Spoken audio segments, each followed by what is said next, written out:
রাজবাড়ি, মানে পটিয়া রাজবাড়ি। আমরা যাচ্ছি আর এরা চলে যাচ্ছে। আমরা এখন বর্তমানে আমাদের বাহন হচ্ছে ভ্যান। এদিকে করো, চালু করো এদিকে। ভাড়া নিয়ে আমাদের একটু সমস্যা হয়ে গেছে। ভাড়া হচ্ছে আমাদের 3 জনার 15 টাকা, ভাইকে 100 টাকা দেওয়া হচ্ছে। ভাই বলতেছে আমাকে ভিডিও করেন না। ভিডিও আপনাকে করলাম না, বললাম যে ভাই 100 টাকা দেওয়া হচ্ছে। ভাই এখন হচ্ছে খরচা টাকা দিতে পারতেছে না, 15 টাকা নিয়ে বাকি টাকা আমার ব্যাক করতে পারতেছে না। খরচা টাকার জন্য আমাদের হচ্ছে একটু সমস্যার মধ্যে পড়ছে। আমাদের সাতকার একজন গেছে, ওই হচ্ছে খরচা আনতে। ভাই চলে যাবেন নাকি? নিয়েন না, ওই যে ওর হচ্ছে শ্বশুর বাড়ি, বুঝছেন? ওকে এখানে আটকে রাখেন। আর আমরা তো দুজন বাইরে থেকে আসছি, আমাদের ভাড়া করে। ভাই তাও রাজি হচ্ছে না, আর কি বলবো। প্রকৃত বিচার হচ্ছে, হ্যাঁ এটাই হচ্ছে প্রকৃত বিচার। করেন, ব্যবসা করেন, আবার রাখেন, বকরি বান্ধেন, তারপর হচ্ছে কি নন্দা বানায় রেখে দেন, সব ঠিকঠাক আছে। তাহলে এই রাজবাড়িতে ঢুকতে গেলে, বুঝছেন, 20 টাকা না 30 টাকা করে টিকিট লাগাছে।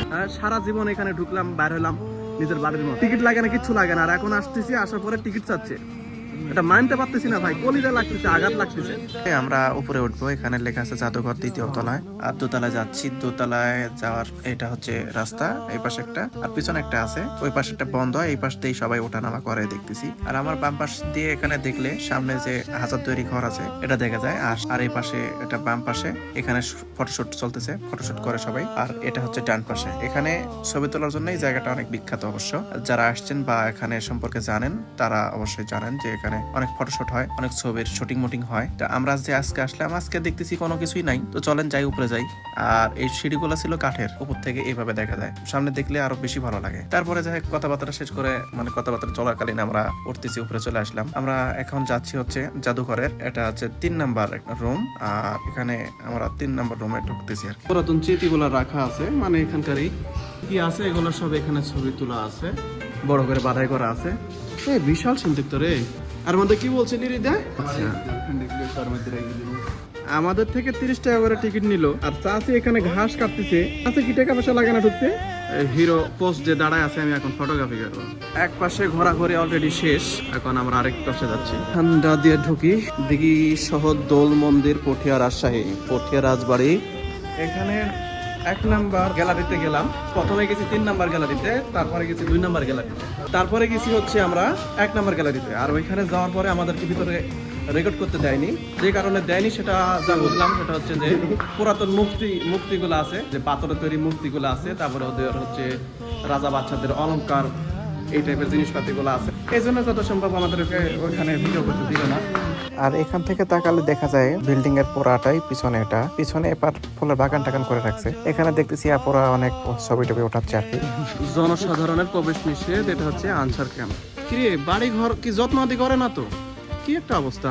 কিছুদিন পরে যারা আসবেন তারা অবশ্যই আরো একটা অ্যাডভান্স জিনিস দেখতে পাবেন। সেটা হচ্ছে এখানে সুন্দর করে ফুলের গাছগুলো লাগানো আছে, ফুলের পরিচর্যা করা আছে খুব সুন্দর ভাবে। আর এগুলো কি ফুলের গাছ আমি বলতে পারবো না, ফুলের গাছ না ফলের গাছ না সবজির গাছ আমি অ্যাকচুয়ালি বলতে পারলাম না। আর এই দরজা দিয়ে বাইর হলে সামনে যাওয়ার পরে দেখবেন এখানে বসে থাকার জন্য অনেক জায়গা আছে, চেয়ার বানানো আছে, মানুষজন বসে থেকে এখানে সময় পার করতে পারে, সুন্দর সময় কাটাতে পারে। আশপাশে দেখলাম সিসি ক্যামেরা লাগানো আছে, সিকিউরিটি পারপাসে হয়তোবা। আর লোকজন দাঁড়া থেকে সবাই মোবাইল টোবাইল টিপা নিয়ে ব্যস্ত। কি রে ভাই, সুন্দর একটা জায়গায় আসছিস, সুন্দর সময় কাটা। তা না, মানুষ মোবাইল নিয়ে সব জায়গায় সবসময় ব্যস্ত। আর বাড়ি ঘরের অবস্থা কি বলবো, এগুলো তো অনেক পুরাতন হয়ে গেছে, ভেঙে চুরে অনেকটাই শেষের পর্যায়ে, ধ্বংসের পর্যায়ে। এগুলো সব লোকেশন আমরা ফ্রিতে ঘুরে দেখছি, কোনোই টাকা পয়সা লাগেনি। আর আজকে 30 টাকাতে টিকিট কাটছি। জান্ডার মধ্যে খালি জ্বলতেছে রে ভাই। 30 টাকা কি আসে, কোত্থেকে আসে? তো 30 টাকার ওষুধ তো দিয়ে করবো না। সময় তো শেষ পর্যায়ে চলে আসছে। আমরা যখন ঢুকি তখন বাজে কটা 4টা প্লাস বেজে গেছিল। আর এখন 5টা 20-15 দিকে, 4:45টার দিকে হচ্ছে হয় আজান দেয়। আমাদের হাতে বুঝতে পারতেছেন 4টা থেকে 1.5 ঘন্টা, টোটাল 1.5 ঘন্টার মতো সময় আছে। আমার পিছনে দেখতে পাচ্ছেন এখানে লেখা আছে ফুল তোলা নিষেধ, অথচ ফুলের কোনো মানে চিহ্ন নাই। এটা আমাদের দেশ বাংলাদেশ, এখানে সবকিছু সম্ভব। রাজার ব্যাপার সেবার তো একটু অন্যরকমই হবে। এত বাড়ি ঘর যে বানায় রাখছে, এটা যে কিসের জন্য বানানো হয়েছিল এটাও আমার জানা নাই। এখানে আমি যতদূর জানি আগে ইয়ার কাজ চলতেছিল, সরকারি কোন একটা সেক্টরের কাজ চলতেছিল এখানে। এখন চলে কিনা এটা আমি বলতে পারবো না, তবে এখন যা দেখতেছি বন্ধ আছে। এখানকার পুরাটাই সিল করা আছে, তালা দেওয়া আছে, লোকজন ঢোকার মতো পরিবেশ নেই। এখানে দেখতেছি একটা ম্যাডাম এখানে বেলুন নিয়ে যে বন্দুক দিয়ে গুলি মারে হচ্ছে বেলুন ফাটায়, সেটা করতেছে, অনেক ভালো পারতেছে সে। এটা বাইরে যাওয়ার আরেকটা গেট। আর এদিকে হচ্ছে রানীঘাট। চাচা এখানকার দায়িত্ব আছেন নাকি? না, আপনি ঘুরতে আসছেন? এটা রানীঘাট বলে। রানীরা এখানে গোসল করতো, যে একটা একটা একটা করে সিঁড়ি দিয়ে এভাবে নামে চলে যাচ্ছিল ভাই, আর এখানে গোসল করতো। বর্তমান যুগের রাজার রানীরা অনেক চিহ্ন এখানে রেখে গেছে, যা বুঝে ওঠা আইনস্টাইনের পক্ষেও সম্ভব না। এত জটিল জটিল অঙ্ক এখানে এই দেওয়ালের মধ্যে করা আছে। কাকা দোকান দিয়ে বসে আছে। কাকা বিক্রি টিক্রি হচ্ছে? টুকটাক চলতেছে, বেশি চলতে হবে, চলুক, এটাই চাই আমরা। বিক্রি কি চাচা? লোকজন চাপ বাড়বে, ওই জন্য একটু কম কম লাগতেছে লোকজন। আচ্ছা, এই পাশে যাইনি রে রিদে, এই পাশে যাই একটু।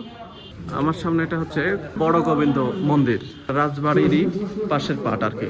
এখানে ম্যাডামেরা ফটোশুট করতেছে, অনেক সুন্দর কিন্তু। সেই কাকা দায়িত্বে আছেন?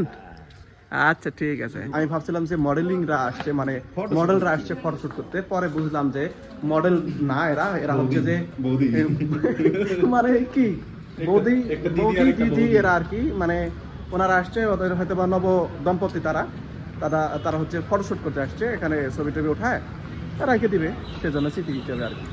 যারা রাজবাড়িতে এখনো আসেননি, আমাদের পুঠিয়া রাজবাড়িতে, তারা একবার হলো আসবেন। আসে হচ্ছে ঘুরে যান, বেড়ায় যান, আশা করি ভালো লাগে। পরিবেশটা যথেষ্ট ক্লিন আছে, পরিষ্কার আছে, ভালো আছে। আর এখানে অনেক পর্যটক আসে আমি যতদূর জানি, তো আসতে পারেন, সবাই আসতে পারেন, আসে ঘুরে যেতে পারেন আর কি। যতদূর পারলাম আজকে রাজবাড়ি ঘুরে ঘুরে দেখালাম, আর আমিও ঘুরলাম। আর 30 টাকার বেতন তো আছেই ভাই, ওটা ভোলা যাচ্ছে না। আর পরবর্তীতে আর বাকি যে লোকেশনগুলো আছে এগুলা আশা করি কভার করতে পারবো, মানে কভার করে দেখাবো ইনশাল্লাহ। তো ভিডিও দেখতে থাকুন, যদি ভালো লাগে একটা লাইক টেক করে দিন, সাবস্ক্রাইব করে দিন।